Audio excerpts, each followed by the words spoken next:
할머니, 이 김밥 맛없어요. 비를 맞으며 쓰레기통을 뒤지던 8살 꼬마가 공짜 김밥을 얻어먹고는 김밥집 할머니에게 던진 말이었습니다. 빚 2억 때문에 하루하루 버티던 복순 할머니는 그날 밤 배고픈 아이를 그냥 내보낼 수가 없었어요. 그런데 이 아이의 눈빛, 뭔가 달랐어요. 제가 전국에서 제일 맛있는 김밥으로 만들어 드릴게요. 정말 이상한 일이 벌어지기 시작했습니다. 아이가 손댄 김밥은 같은 재료인데도 완전히 다른 맛이 났어요. 단골 손님들이 하나둘 늘어났고 죽어가던 가게에 생기가 돌았습니다. 하지만 복순 할머니는 몰랐어요. 이 아이에게 놀라운 비밀이 숨겨져 있다는 것을, 그리고 그 비밀이 둘의 운명을 완전히 바꿔놓을 거라는 것을요. 과연 이 할머니와 꼬마에게 무슨 일이 벌어진 걸까요? 이야기 시작 전 무료인 구독과 좋아요 눌러주시고 어디서 듣고 계신지 댓글로 남겨주시면 계신 그곳으로 복이 굴러갈 거예요. 새벽 5시 오복수는 낡은 셔터를 올렸습니다. 72살 할머니의 마음은 여전히 힘을 내고 싶었지만 요즘엔 셔터를 올릴 때마다 손목이 시큰거렸어요. 쇠냄새가 코끝을 스치고 셔터가 올라가는 덜그럭거리는 소리가 새벽 골목에 울려 퍼졌습니다. 복수는 낡은 앞치마를 두르고 가게 안으로 들어섰어요. 전날 밤부터 냉장고 안에서 식혀둔 단무지통이 눈에 들어왔습니다. 복수는 단무지통 뚜껑을 열고 노란 물을 조리대 옆 양은 대야에 천천히 따라냈어요. 물이 철썩거리며 대야 안을 채웠습니다. 단무지는 하루만 더 버티면 되는데 물을 갈아주면 이틀은 더 쓸 수 있거든요. 복수는 작게 한숨을 쉬며 대야를 싱크대로 옮겼습니다. 손가락 끝에 단무지 물이 묻어 미끌거렸어요.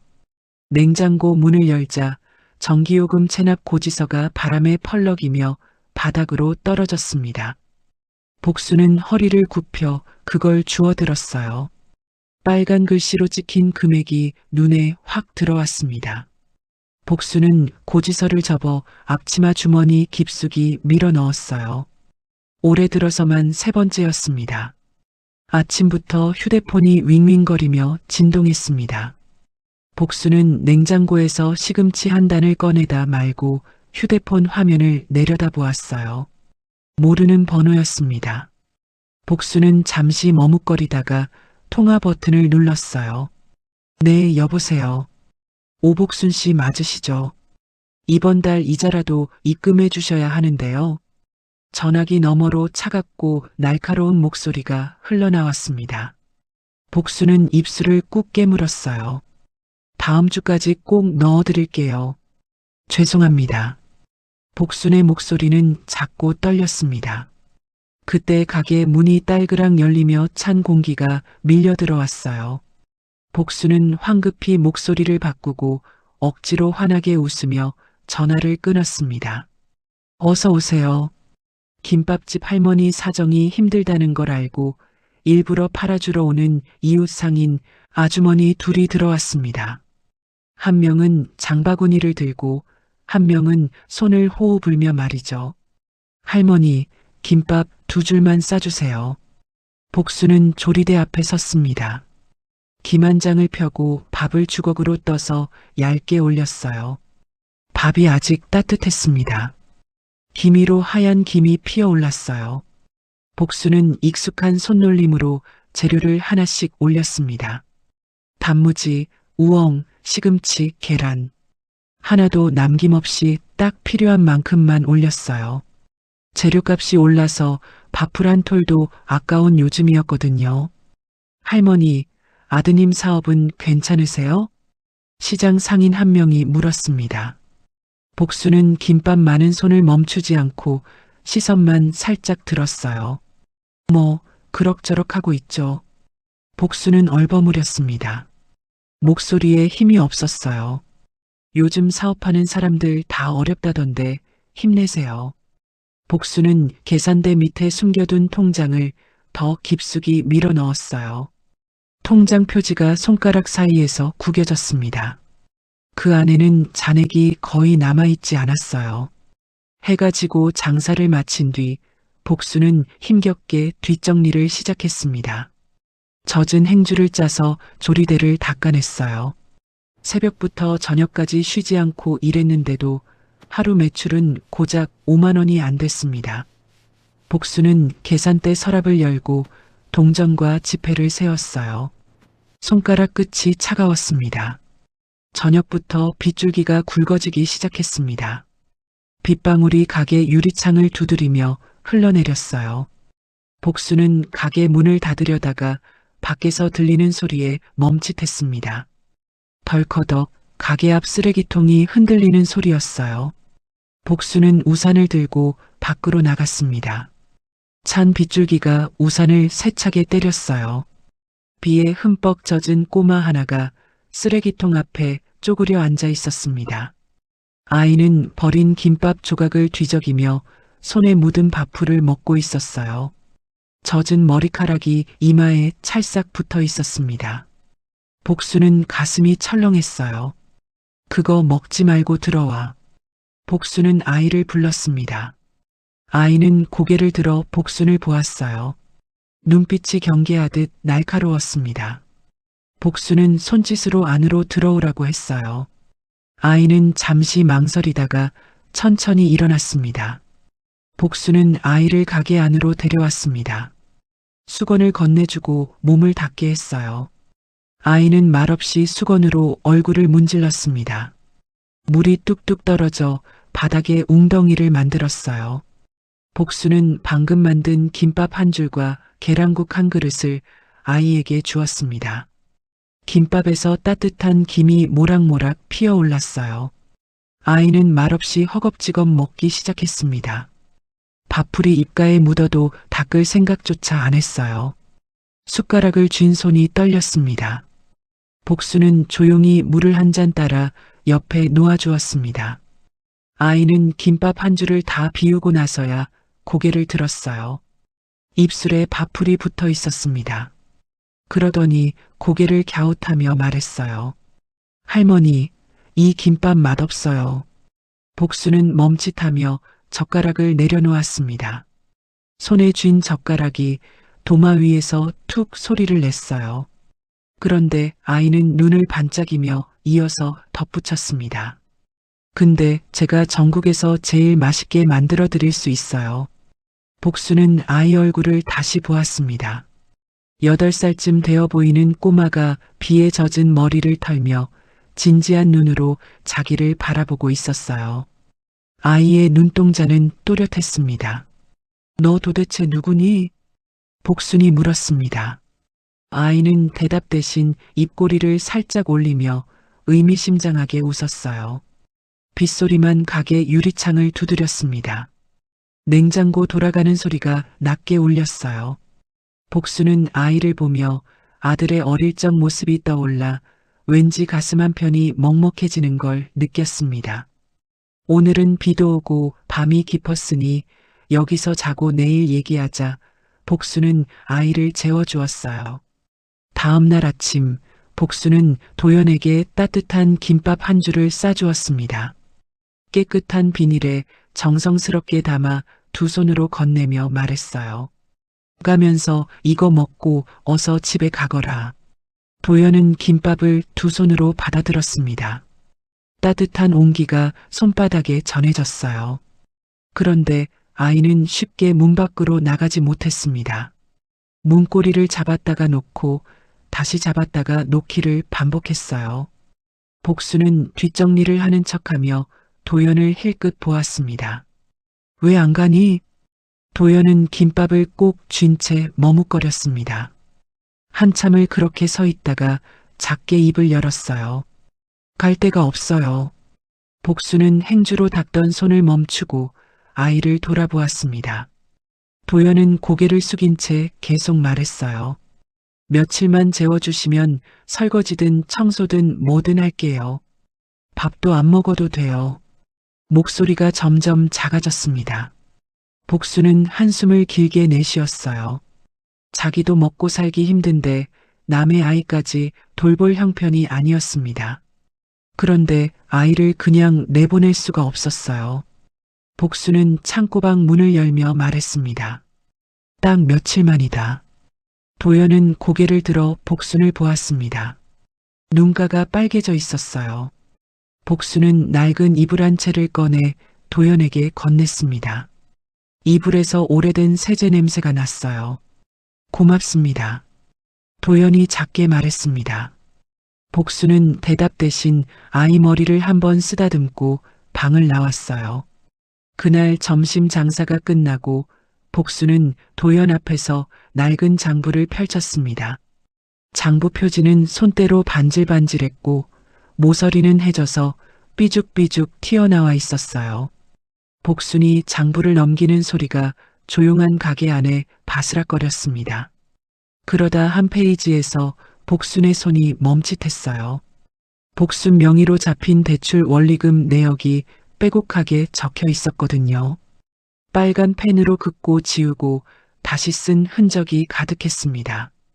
도연은 계산대 옆에 앉아 그 숫자들을 조용히 내려다보았습니다.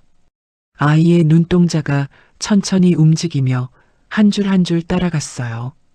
복수는 서둘러 장부를 덮으려 했지만 이미 늦었습니다. 할머니, 이거 할머니가 빌린 돈이에요? 도연이 물었습니다. 목소리는 작았지만 또렷했어요. 복수는 입술을 꾹 다물고 고개를 끄덕였습니다.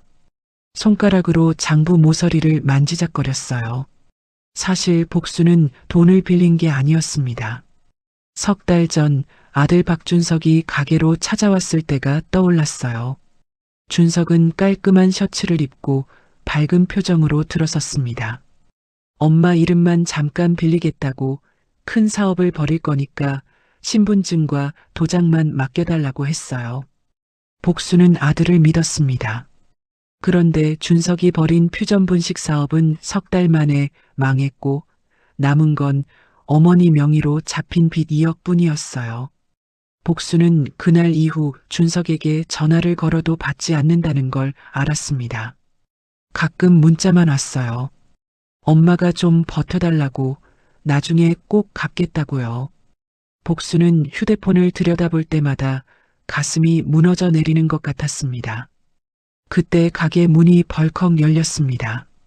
찬바람이 밀려 들어오며 벽에 붙은 메뉴판이 팔랑거렸어요. 채권자 둘이 들어왔습니다. 한 명은 덩치가 크고 목이 굵었고 한 명은 마른 체구에 눈빛이 날카로웠어요. 둘 다 표정이 차갑고 딱딱했습니다. 오늘은 이자라도 내놓으셔야죠. 덩치 큰 남자가 소리쳤습니다. 목소리가 가게 안을 울렸어요. 손님 한 명이 김밥을 먹다 말고 고개를 들었습니다. 복수는 앞치마 자락을 꼭 쥐고 고개를 숙였어요. 다음 주까지만 기다려주세요. 제발요. 복순의 목소리는 떨렸습니다. 손님이 눈치를 보며 젓가락을 내려놓았어요.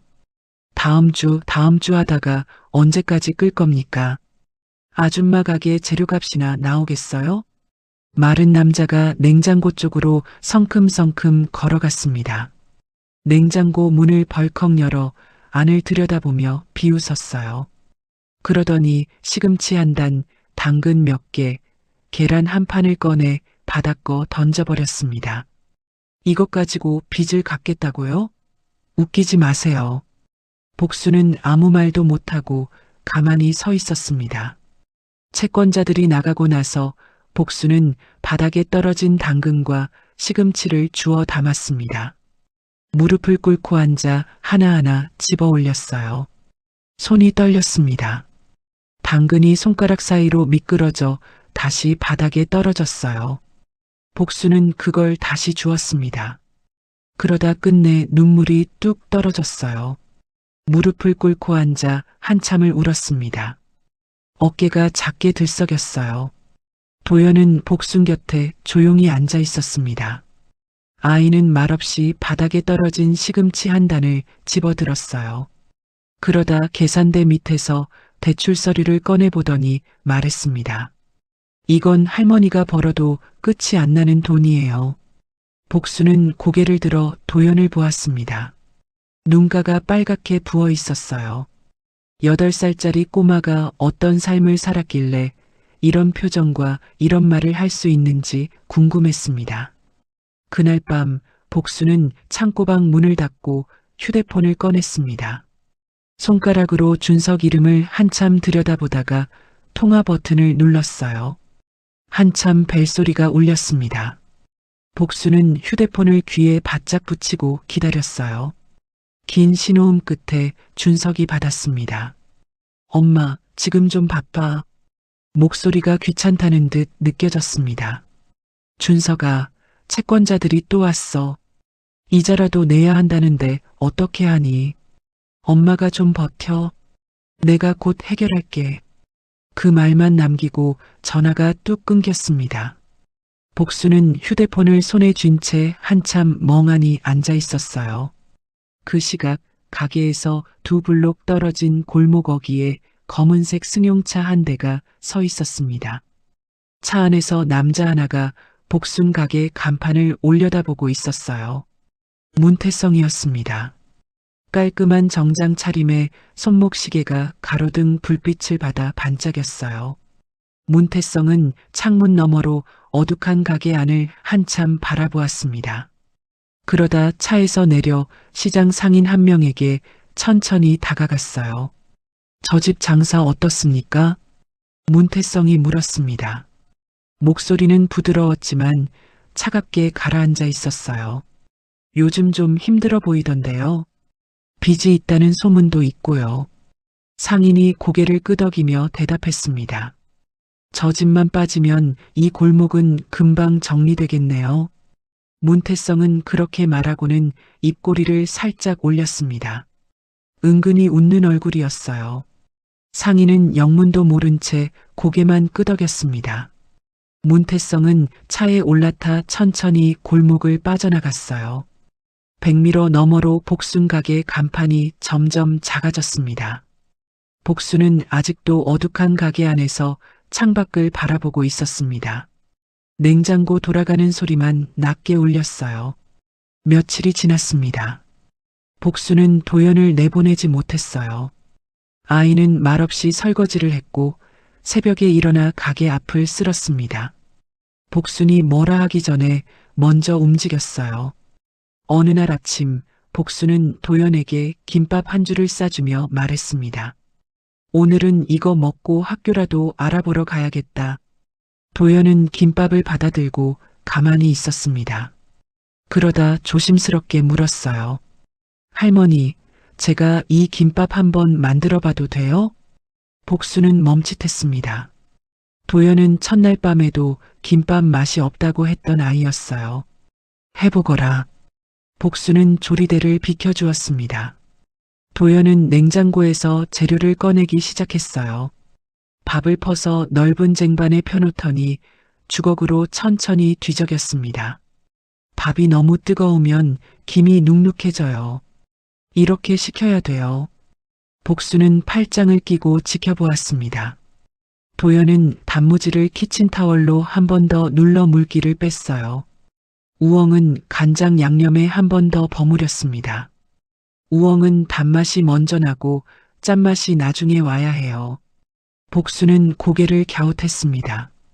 도연은 계란을 두껍게 썰지 않고 손으로 결을 따라 찢듯이 올렸어요. 계란을 이렇게 하면 식감이 달라져요. 김밥을 다 말고 나서 도연은 칼로 썰었습니다. 복수는 한 조각을 집어 먹어 보았어요. 같은 재료인데 확실히 달랐습니다. 밥알이 입안에서 하나하나 살아있고 우엉 단맛이 천천히 올라왔어요. 너 이거 어디서 배웠니? 복순이 물었습니다. 도연은 대답하지 않고 고개를 숙였어요. 점심때 단골 아주머니가 들어왔습니다. 복순은 도연이 만든 김밥을 내놓았어요. 아주머니는 한 조각 먹더니 눈을 들었습니다. 아니, 오늘 김밥이 왜 이래요? 맛이 다른데요. 조금 손을 봤어요. 복순이 대답했습니다. 아주머니는 김밥을 다 먹고 한 줄을 더 주문했어요. 이거 맛있네. 하나 더 싸주세요. 그날 저녁 복수는 벽에 붙은 포스터를 떼어보았습니다. 전국 생활한식 경연대회 포스터였어요.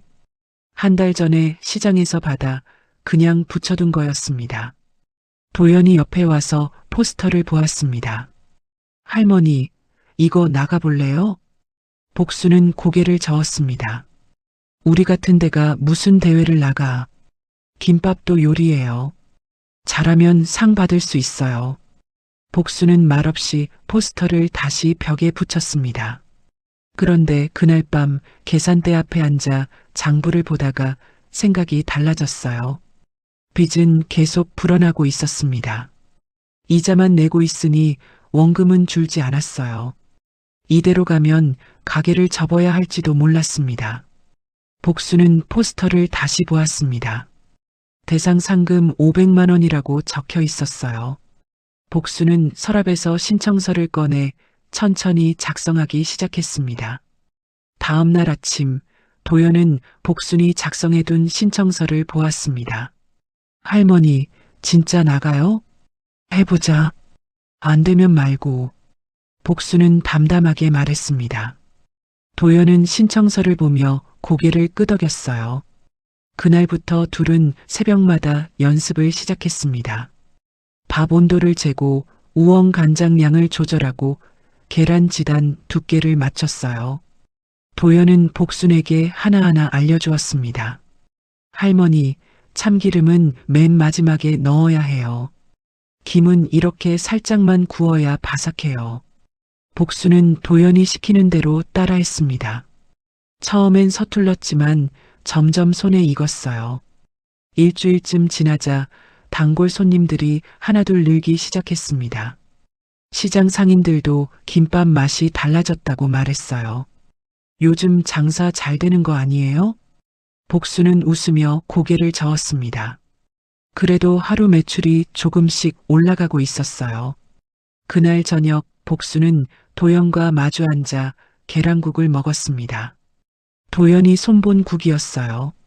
멸치 대신 다시마를 우리고 파를 마지막에 올렸더니 맛이 깔끔했습니다. 도연아, 복순이 불렀습니다. 도연은 고개를 들었어요.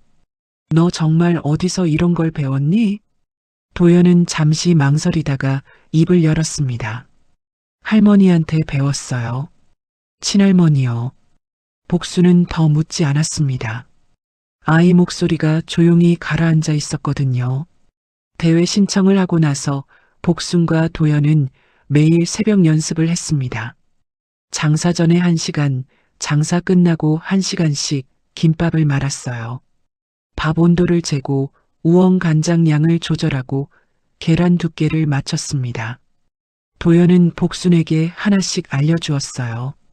할머니, 밥은 손등에 대봐서 미지근할 때가 제일 좋아요. 김은 불 위에서 한 번만 훑으면 돼요. 2번 하면 너무 바삭해져서 부서져요. 복수는 처음엔 서툴렀지만 점점 손에 익었습니다. 칼질도 달라졌어요.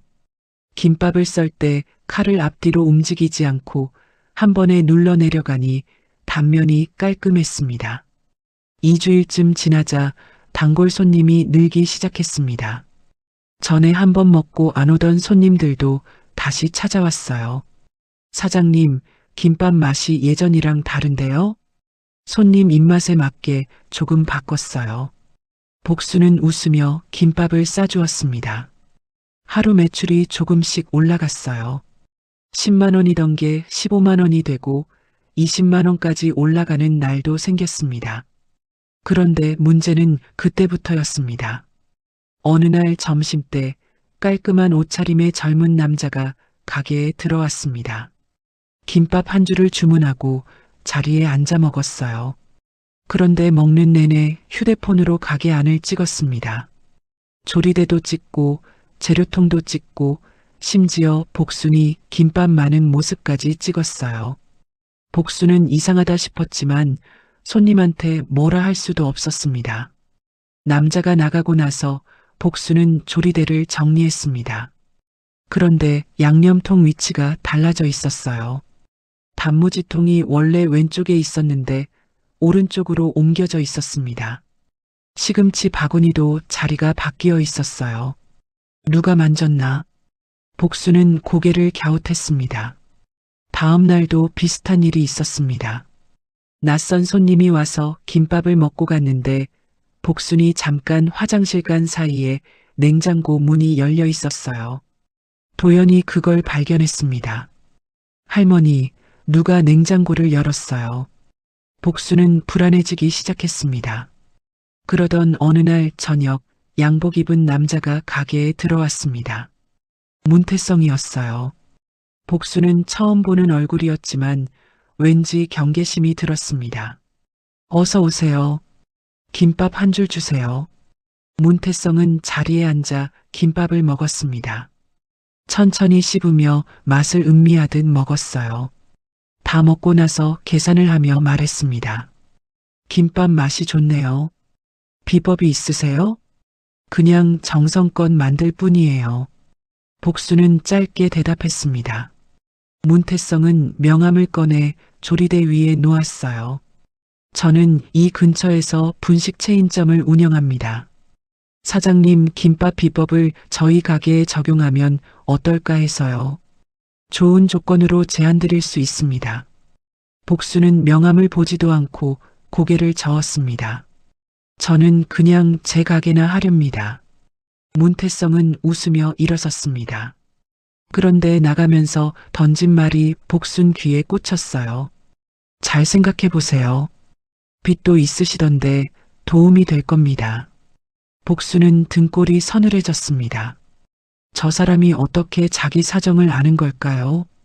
그날 밤 복수는 도연에게 말했습니다. 오늘 이상한 사람이 왔었어. 저도 봤어요.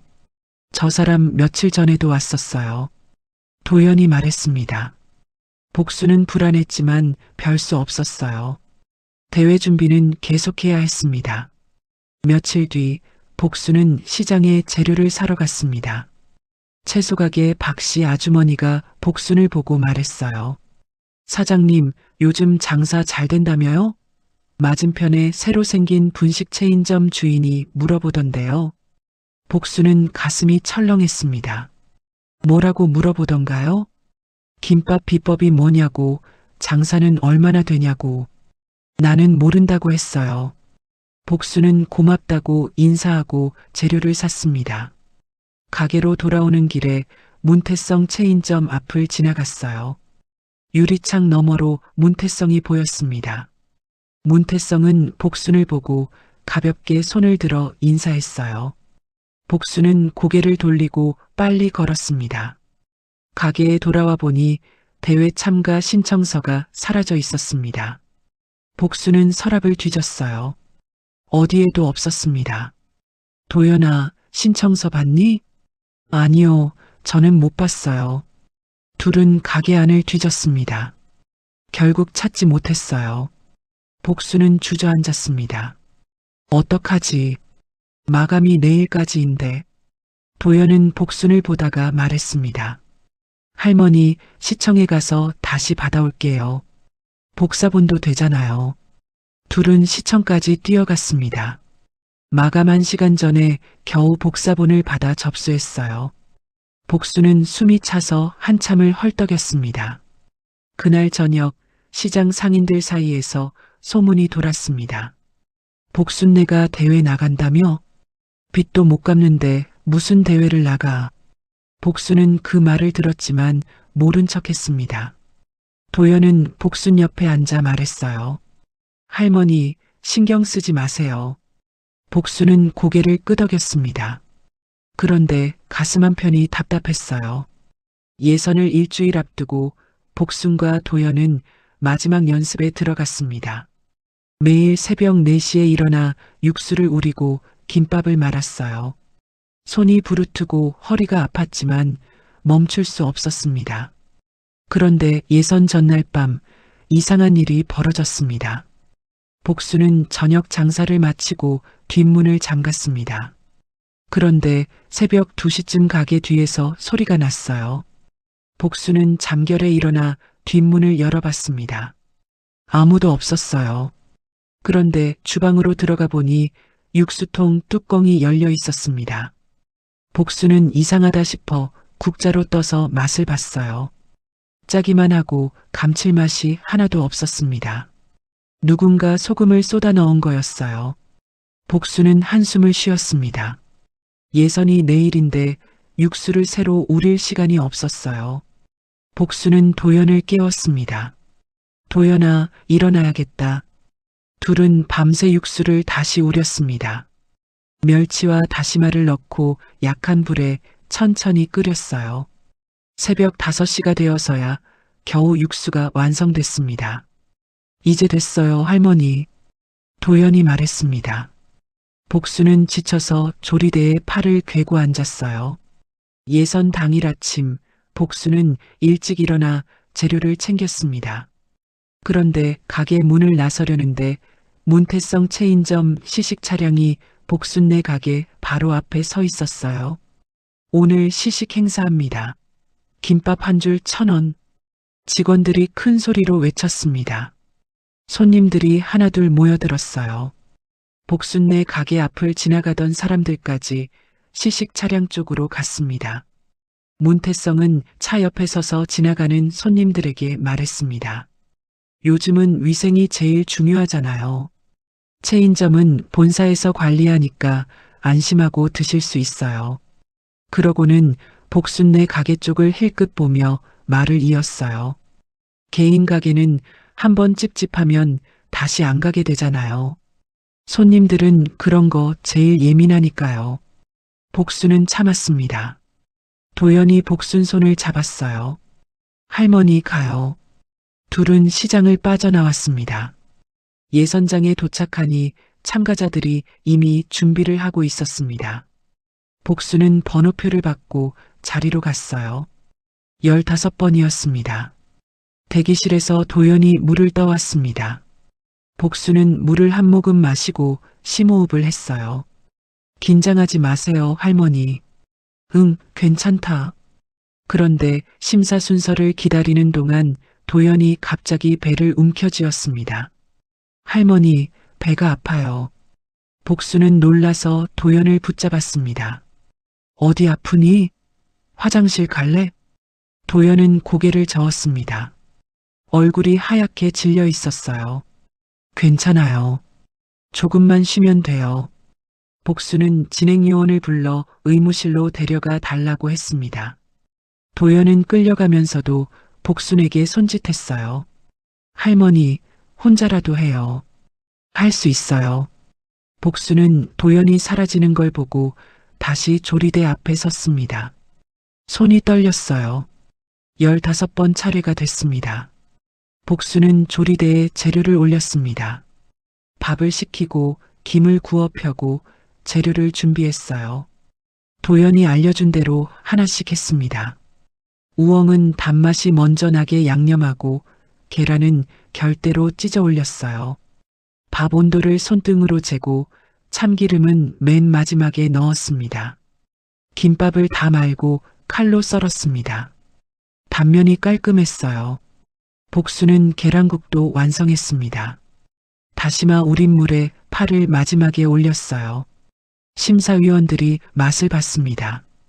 고개를 끄덕이는 사람도 있었고 메모를 하는 사람도 있었어요. 예선 결과는 저녁에 발표됐습니다. 복수는 본선 진출자 명단에서 자기 이름을 찾았어요. 있었습니다. 붙었다. 복수는 작게 중얼거렸습니다. 도연이 옆에 와서 명단을 봤어요. 할머니, 축하해요. 너 괜찮니? 배는? 네, 이제 괜찮아요. 둘은 가게로 돌아왔습니다. 그런데 가게 앞에 문태성이 서 있었어요. 합격하셨나 봐요. 축하드립니다. 복수는 대답하지 않고 가게 문을 열었습니다. 문태성은 뒤에서 말했어요. 본선은 더 어려울 겁니다. 준비 많이 하세요. 복수는 문을 닫았습니다. 문태성은 한참 서 있다가 천천히 돌아갔어요. 그날 밤 복수는 도연에게 물었습니다. 너 오늘 뭐 먹었니? 대기실에서 음료수 하나 마셨어요.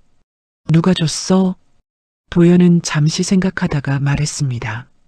진행요원인 줄 알았는데 지금 생각해보니 처음 보는 사람이었어요.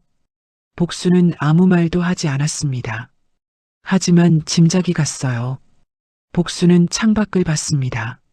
문태성 체인점 간판이 밝게 빛나고 있었어요. 본선까지는 한 달이 남았습니다. 복수는 매일 연습했지만 재료비가 부담이었어요. 연습할 때마다 재료가 들어가니까 장사할 때 쓸 재료까지 모자랐습니다. 어느 날 복수는 서랍 깊숙한 곳에서 작은 보자기를 꺼냈습니다. 남편이 생전 처음이자 마지막으로 선물해준 반지가 들어 있었어요. 복수는 반지를 손에 쥐고 한참 들여다보았습니다. 미안해요, 여보. 복수는 전당포로 갔습니다. 주인은 반지를 보더니 30만 원을 내밀었어요. 이것밖에 안 돼요? 요즘 금값이 떨어져서요. 복수는 돈을 받아들고 나왔습니다. 남편의 유일한 선물이 없어져 마음이 텅 빈 것 같았어요. 도연은 그런 복순을 보며 말없이 있었습니다. 그날 밤 도연은 창고방 구석에서 작은 가방을 꺼냈어요. 늘 품고 다니던 거였습니다. 안에는 오래된 사진 한 장과 낡은 나무 수저, 그리고 한정식집 명함 한 장이 들어 있었어요. 사진 속에는 할머니 한 분이 주방에서 웃고 있었습니다. 도연은 사진을 쓰다듬었어요. 도연의 친할머니는 윤정심이었습니다.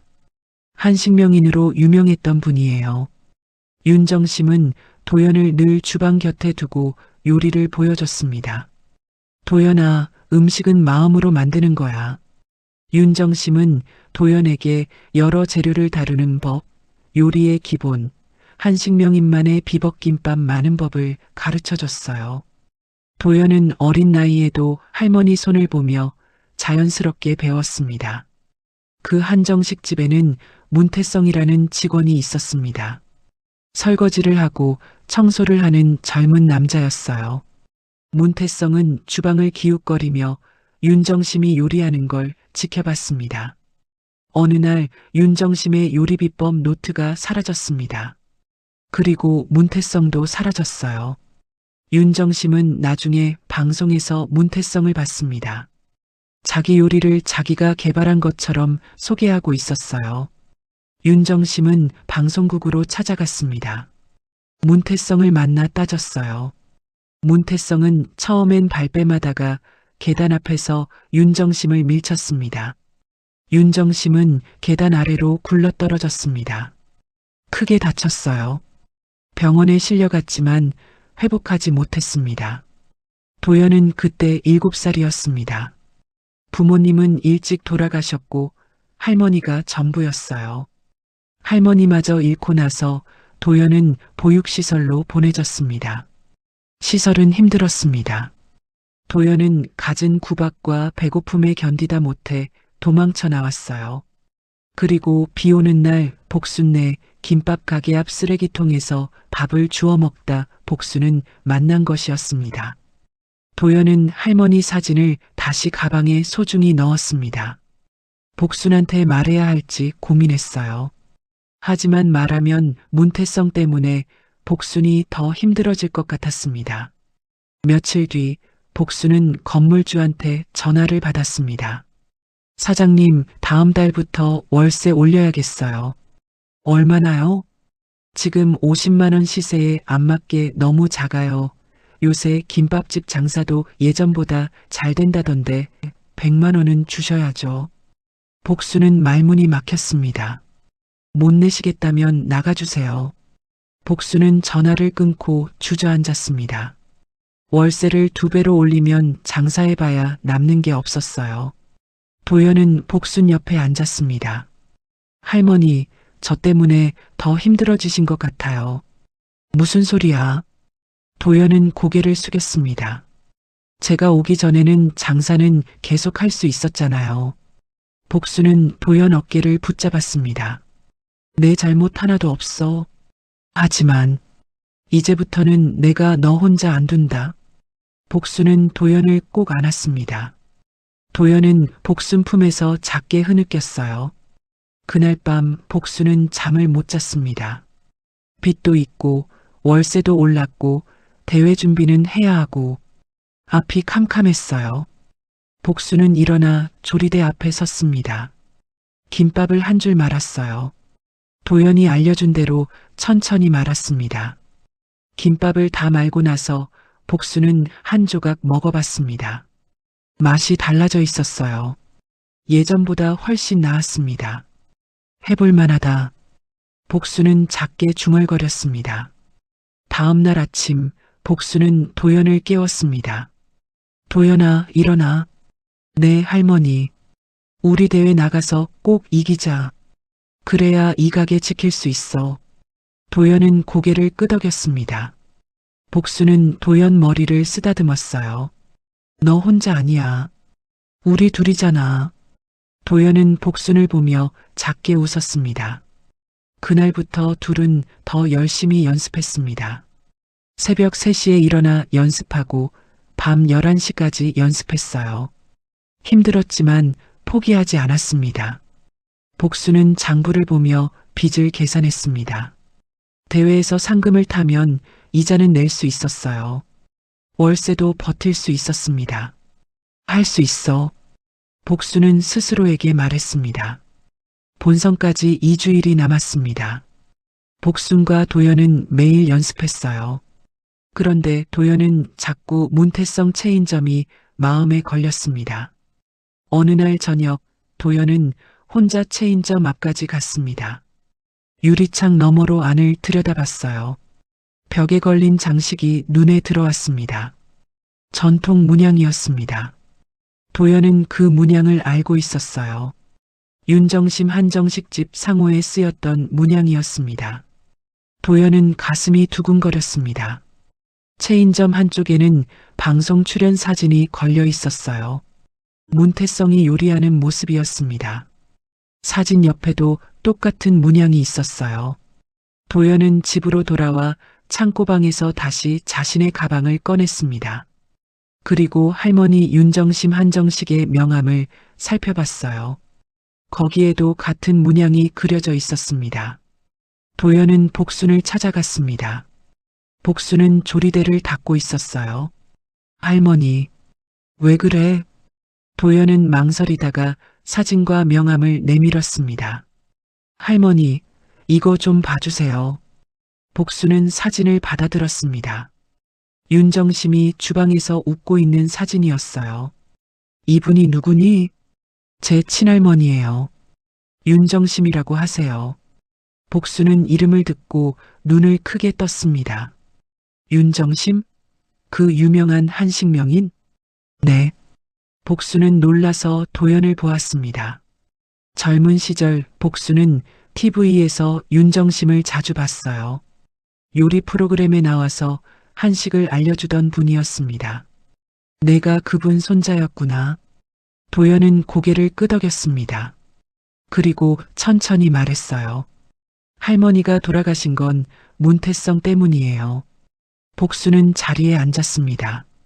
도연은 그동안 숨겨왔던 이야기를 했어요. 문태성이 비법 노트를 훔쳐 달아난 일, 윤정심이 계단에서 밀쳐진 일, 병원에서 끝내 일어나지 못한 일. 복수는 말없이 들었습니다.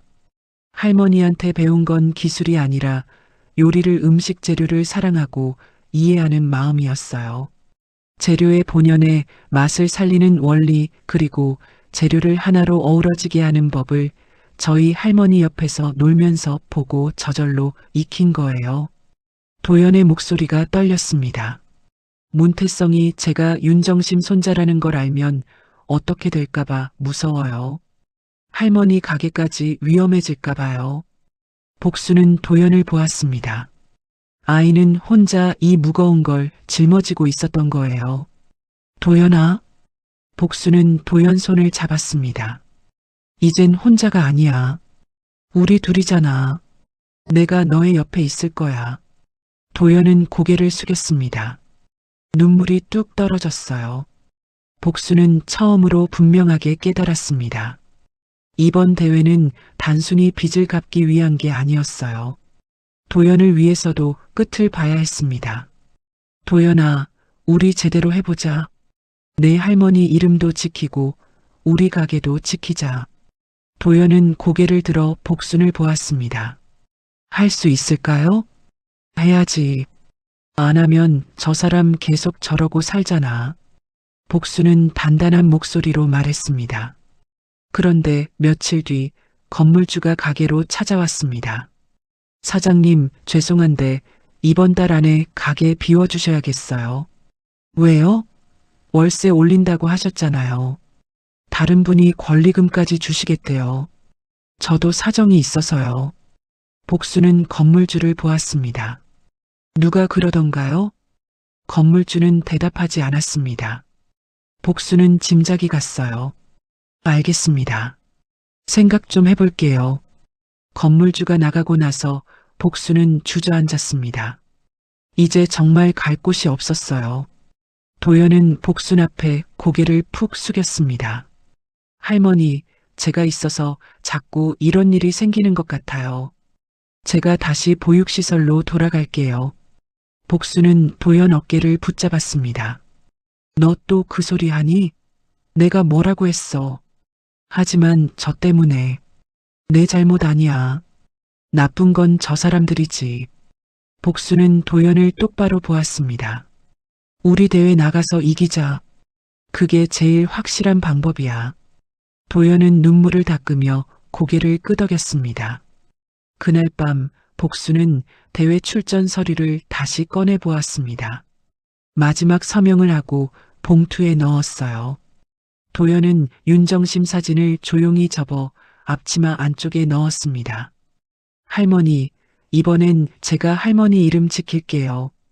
도연은 작게 중얼거렸습니다. 복수는 창밖을 보았습니다. 문태성 체인점 간판이 밝게 빛나고 있었어요. 복수는 간판을 보며 생각했습니다. 이번엔 지지 않는다.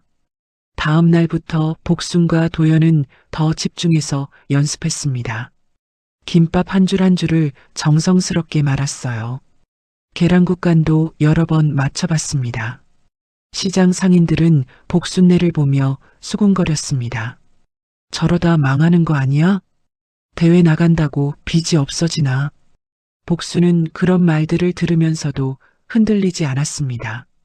도연도 묵묵히 복순을 도왔어요. 본선까지 일주일 남았습니다. 복수는 마지막 점검에 들어갔어요. 재료도 확인하고 조리 순서도 다시 외웠습니다. 도연은 복순에게 말했습니다. 할머니, 우리 꼭 이길 거예요. 복수는 도연 머리를 쓰다듬었습니다. 그래, 우리 해보자. 본선까지 사흘 남았습니다. 복순과 도연은 마지막 준비에 들어갔어요. 도연은 김밥을 단순한 분식이 아니라 하나의 요리처럼 만들기로 했습니다. 재료 순서를 다시 배치했어요. 할머니, 첫 입에는 계란이 부드럽게 와야 해요. 그 다음에 우엉 단맛, 마지막에 김향이 남아야 해요.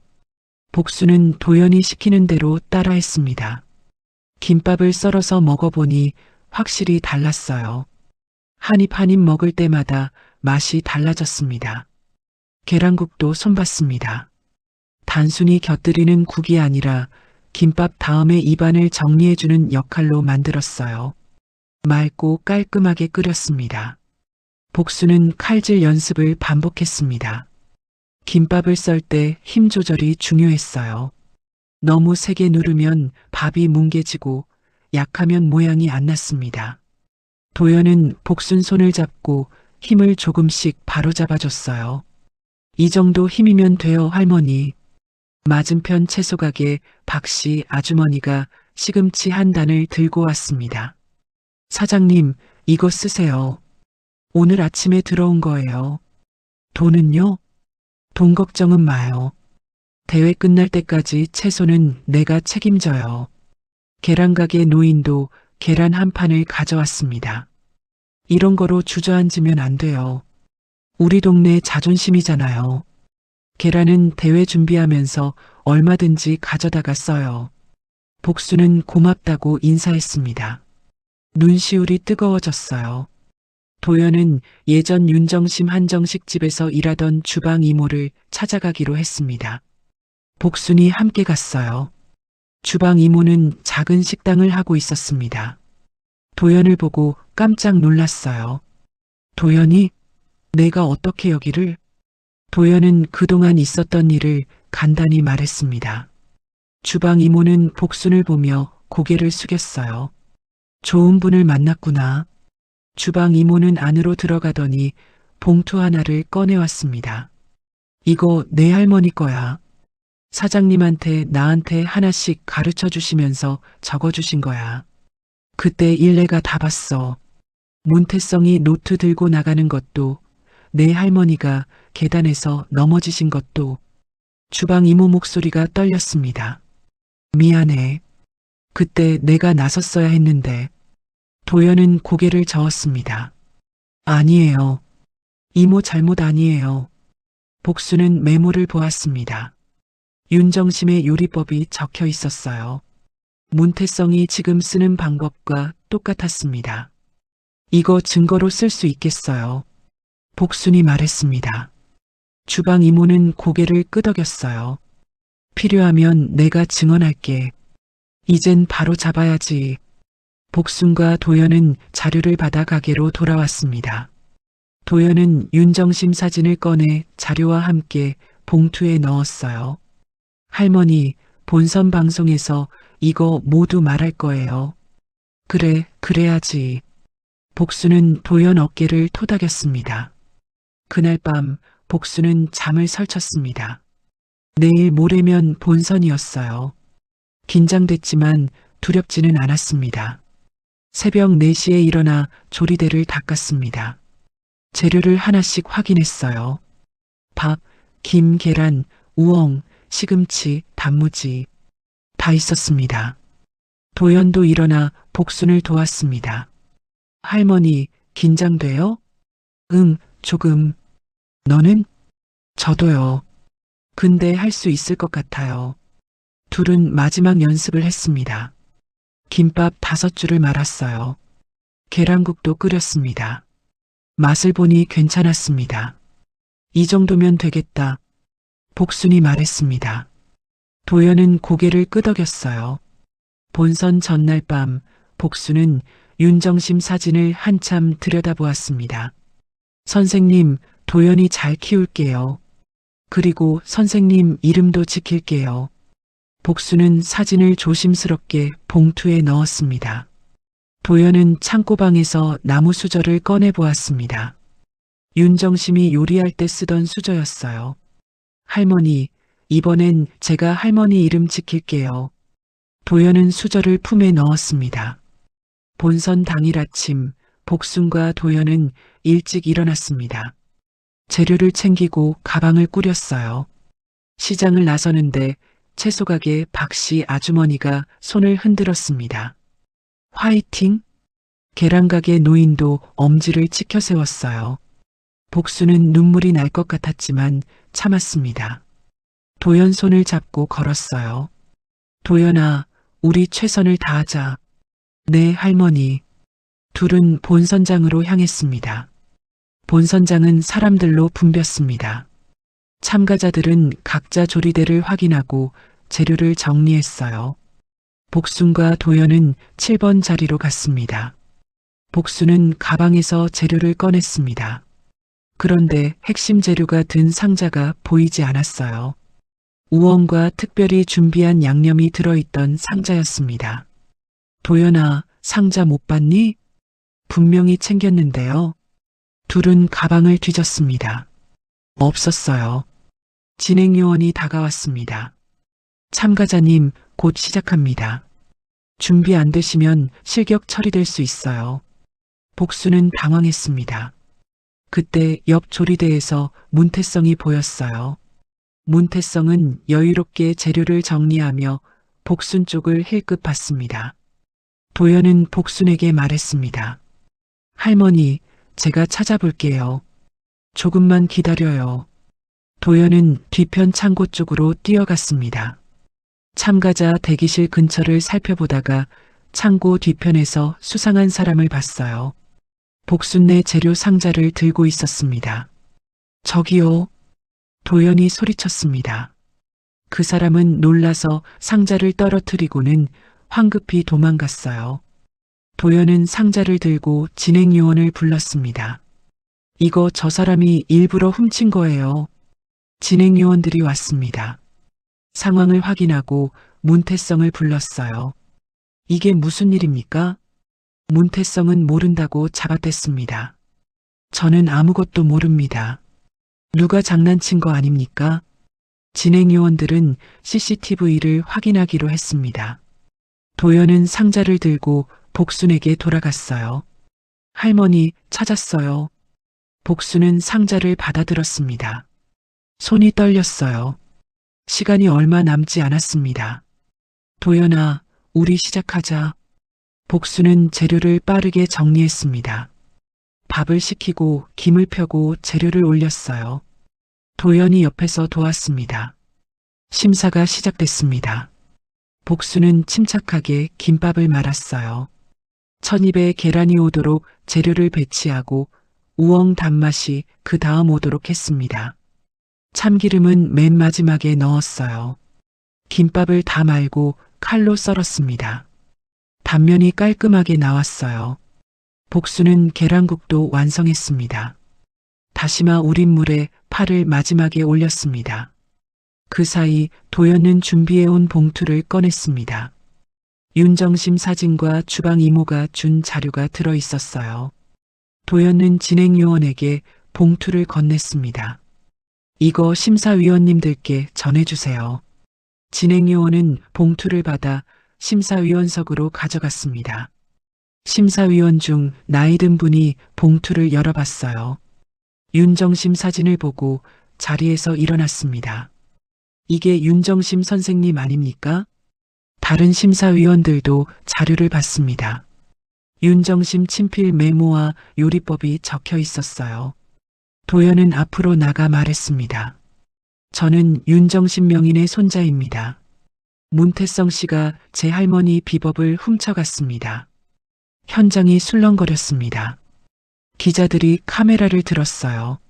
문태성 씨는 할머니가 일하시던 식당에서 설거지를 했습니다. 비법 노트를 몰래 가져가 도망갔어요. 도연의 목소리는 떨렸지만 분명했습니다. 할머니는 이 모든 것을 바로 잡으러 갔다가 계단에서 밀쳐졌습니다. 그렇게 돌아가셨어요. 주방 이모가 증인석으로 나왔습니다. 저도 그때 일을 봤습니다. 문태성이 노트를 훔쳐나가는 것도 봤고 윤 선생님이 다치신 것도 봤습니다. 심사위원들은 자료를 검토했습니다. 문태성 체인점 메뉴 설명과 윤정심 메모가 거의 똑같았어요. 표현까지 같았습니다. 행사 관계자가 문태성을 불렀습니다.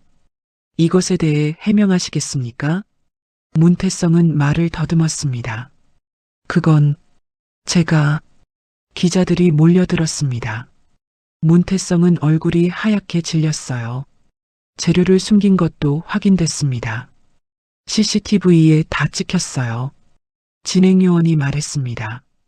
문태성은 더 이상 변명하지 못했어요. 그 사이 복수는 김밥과 계란국을 완성했습니다. 심사위원들 앞에 놓였어요. 심사위원들은 복순 김밥을 맛봤습니다. 한 조각 먹고 고개를 끄덕였어요. 익숙한 김밥인데 한 입 한 입 정성이 느껴집니다. 오래된 손맛이 사람 마음까지 움직이는 음식이네요. 복수는 조리대 앞에 서서 심사위원들을 봤습니다. 심사가 끝나고 결과가 발표됐습니다. 대상 7번 복순 김밥. 복순은 믿기지 않았습니다. 도연이 복순을 안았어요. 할머니, 우리 이겼어요. 복순은 그제야 눈물을 흘렸습니다. 도연도 울었어요. 문태성은 조용히 현장을 빠져나가려 했습니다. 하지만 기자들이 막아섰어요. 경찰도 와 있었습니다. 과거 사건에 대한 재조사가 필요할 것 같습니다. 문태성은 고개를 숙인 채 끌려갔습니다. 복수는 상장과 상금을 받았습니다. 5천만 원이었어요. 손에 쥔 봉투가 묵직했습니다. 방송 카메라가 복순 가게 이름을 비췄습니다. 자막으로 크게 떴어요. 복수는 도연을 보며 웃었습니다. 도연아, 우리 해냈다. 네, 할머니. 둘은 서로를 안았습니다. 오래도록 안고 있었어요. 대회 방송이 나간 뒤 복순네 가게는 달라졌습니다. 아침부터 손님들이 줄을 섰어요. 번호표를 뽑아야 할 정도였습니다. TV에서 봤어요. 김밥 10줄 주세요. 멀리서 왔는데 꼭 먹어보고 싶었어요. 복수는 새벽부터 저녁까지 쉬지 않고 김밥을 말았습니다. 도연이 옆에서 계란국을 끓이고 재료를 준비했어요. 매출은 하루가 다르게 올랐습니다. 20만 원이던 게 50만 원이 되고 100만 원을 넘는 날도 생겼어요. 복수는 매일 저녁 장부를 펴서 빚을 계산했습니다. 상금 5천만 원으로 이자를 먼저 냈어요. 그리고 매달 벌어서 조금씩 원금을 갚아나갔습니다. 1년쯤 지나자 빚이 절반으로 줄었습니다. 복수는 전기요금 고지서를 제때 낼 수 있었어요. 앞치마 주머니에 고지서를 숨겨 넣는 일도 없어졌습니다. 1년 만에 빚을 다 갚았습니다. 복수는 마지막 입금을 하고 통장을 들여다보았어요. 잔액이 남아 있었습니다. 도연아, 우리 빚 다 갚았다. 도연은 복순을 안았습니다. 축하해요, 할머니. 복수는 건물주를 찾아갔습니다. 건물 팔 생각 없으세요? 건물주는 놀랐습니다. 사시려고요? 네, 시세보다 더 쳐드릴게요. 복수는 몇 달을 더 모았습니다. 은행 대출도 조금 받았어요. 그리고 건물을 샀습니다. 한때 채권자들에게 고개 숙이던 복수는 이제 건물주가 됐습니다. 동네에서 제일 든든한 가게 사장님으로 불렸어요. 복수는 도연을 위해 법적 보호자 절차를 밟았습니다. 서류를 준비하고 법원에 갔어요. 시간이 걸렸지만 결국 승인이 났습니다. 도연아, 이제 우리 진짜 가족이다. 복수는 도연에게 제대로 된 방을 만들어줬습니다.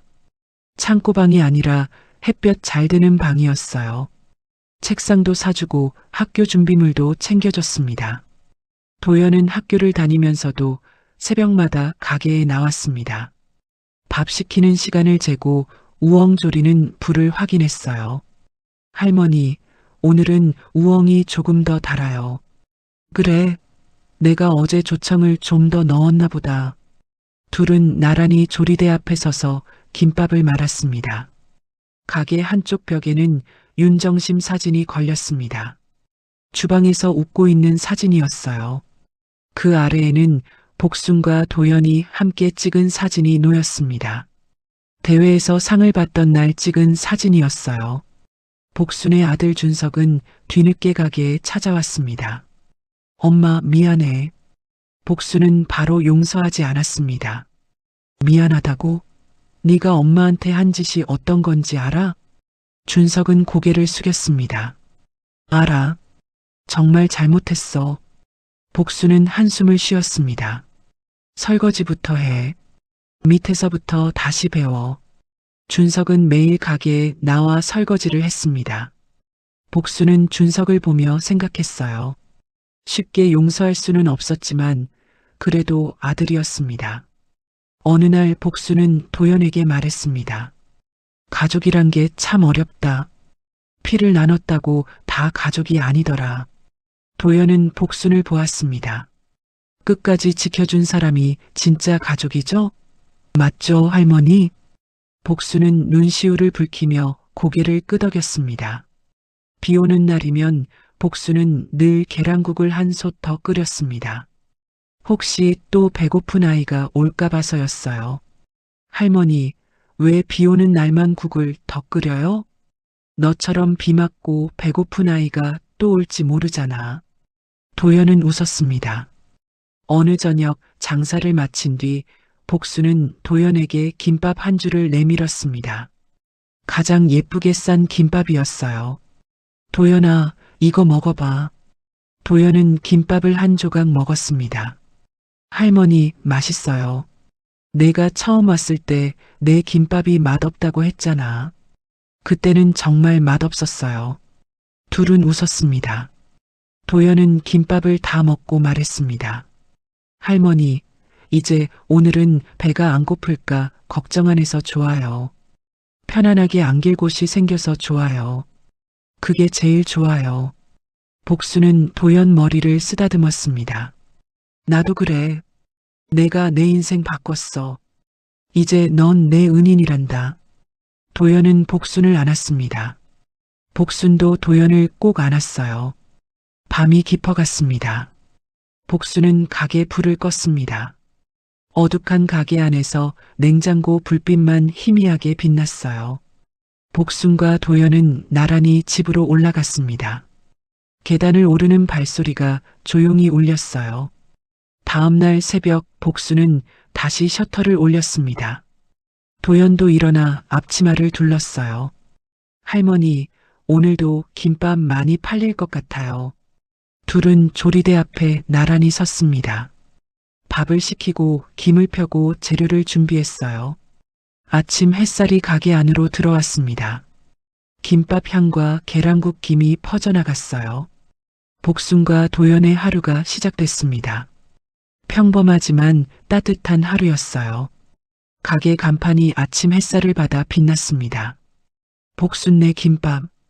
간판 아래로 사람들이 하나둘 모여들기 시작했어요. 복순은 도연을 보며 웃었습니다. 도연도 웃었어요. 이제 둘은 정말 가족이었습니다. 오늘도 시청해주신 여러분 감사합니다.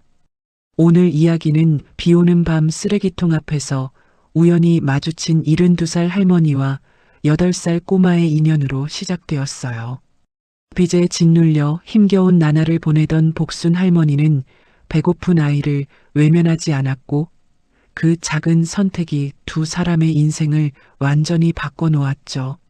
조선 중기학자 율곡 이의 선생은 경목요결에서 이렇게 말했습니다. 사람을 대할 때는 그 사람의 처지를 먼저 헤아려야 한다. 피는 물보다 진하다 하나 진정한 인연은 피보다 마음으로 맺어진다. 오늘 사연 속 복순 할머니도 혈육인 아들에게 배신당했지만 남이었던 도연이와 진짜 가족이 되었습니다. 세상에는 피를 나눴어도 남보다 못한 관계가 있고 피 한 방울 안 섞였어도 가족보다 더 끈끈한 인연이 있습니다. 여러분 곁에도 혹시 그런 소중한 인연이 있지 않으신가요? 오늘도 그분들에게 따뜻한 마음 한 스푼 건네보시기 바랍니다. 오늘의 이야기가 공감되셨다면 구독과 좋아요를 눌러주세요. 그리고 복순 할머니와 도연이를 위한 응원의 댓글도 부탁드리겠습니다. 여러분의 하루하루가 조금 더 따뜻해지기를 진심으로 바라면서 지금까지 풀꽃 인생이었습니다.